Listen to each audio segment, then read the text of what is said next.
Hi guys, radio റോബോട്സിലേക്ക് സ്വാഗതം.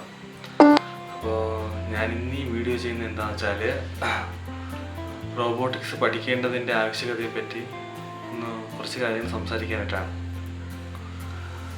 അതൊന്നുമല്ല, നമ്മളിപ്പോൾ ടെക്നോളജിയുടെ ഒരു മാറ്റം എവല്യൂഷൻ നോക്കുകയാണെന്നുണ്ടെങ്കിൽ അത് ചക്രത്തിൻ്റെ കണ്ടുപിടുത്തം മുതൽ നോക്കുകയാണെന്നുണ്ടെങ്കിൽ മനുഷ്യൻ്റെ പ്രയത്നം എത്രത്തോളം കുറയ്ക്കാം, മനുഷ്യൻ്റെ അധ്വാനം എത്രത്തോളം കുറയ്ക്കാം, അത് മാനസികമായിട്ടുള്ള അധ്വാനമാകട്ടെ ശാരീരികമാകട്ടെ അത് എത്രത്തോളം കുറയ്ക്കാം, അതിനെ ലക്ഷ്യമാക്കിക്കൊണ്ടാണ് സാങ്കേതിക വിദ്യ വികസിക്കുന്നതായിട്ട് നമ്മൾ കണ്ടിട്ടുള്ളത്. നമ്മളൊരു 40 കൊല്ലം പുറകോട്ട് പോകുന്നു. ആ സമയത്ത് തപാൽ വകുപ്പ് വളരെ പ്രധാനപ്പെട്ടൊരു വകുപ്പായിരുന്നു. 100 കണക്കിന് ആൾക്കാർ ആ മേഖലയുമായി ബന്ധപ്പെട്ട് വർക്ക് ചെയ്തിരുന്നു. ഇന്നിപ്പോൾ അതുപോലൊരു പോസ്റ്റ് കത്തയക്കണമെങ്കിൽ നമ്മൾ എന്ത് ചെയ്യുക? ഫോൺ എടുക്കുക, ഇമെയിൽ അടിക്കുക, അയാളുടെ ഇമെയിൽ ഐ ഡിയിലേക്ക് കൊടുക്കുക, ഇത്രയേ ഉള്ളൂ. അപ്പോൾ ഒരുപാട് പേര് ആ മേഖലയുമായി ബന്ധപ്പെട്ട് ജോലി ചെയ്തിരുന്നു. അപ്പം അതുപോലെ തന്നെ നമ്മൾ വീട്ടുകാര്യത്തിലേക്ക് വരുന്നു. നമ്മുടെ വീടുകളിൽ നോക്കുമ്പോഴത്തേക്കും വീട്ടമ്മമാർക്ക് അന്ന് വലിയൊരു ജോലിഭാരം അവർക്കുണ്ടായിരുന്നു. വീട്ടുജോലി എന്ന് പറഞ്ഞാൽ മിക്സി ഇല്ല, ഗ്രൈൻഡർ ഇല്ല, വാഷിംഗ് മെഷീൻ ഇല്ല, അതുപോലെ തന്നെ സ്റ്റൗ ഇല്ല, വിറവെല്ലാം ചുമന്നുകൊണ്ട് വരണമായിരുന്നു, വെള്ളം ചുമന്നുകൊണ്ട് വരണമായിരുന്നു. അപ്പോൾ ഇന്നത്തെ നമ്മുടെ ജീവിതം എങ്ങനെയാണെന്ന് നമുക്കറിയാം. അപ്പം അതുപോലെ ഒരു 15 വർഷത്തിന് ശേഷമുള്ള നിങ്ങളുടെ ജീവിതം എങ്ങനെയായിരിക്കുമെന്ന് ഞാൻ ചെറുതായിട്ടൊന്ന് പറയാം. നമ്മുടെ എല്ലാവരുടെയും വീടുകളിൽ 1-2 റോബോട്ടുകളുണ്ടാകും.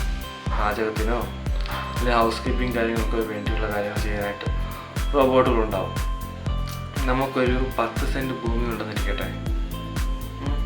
ഇന്നത്തെ കാർഷിക രംഗത്തെ സാങ്കേതിക വിദ്യകൾ വെച്ച് നോക്കുമ്പോൾ ആ 10 സെൻറ്റ് ഭൂമിയിൽ നമുക്ക് എന്ത് ചെയ്യാം?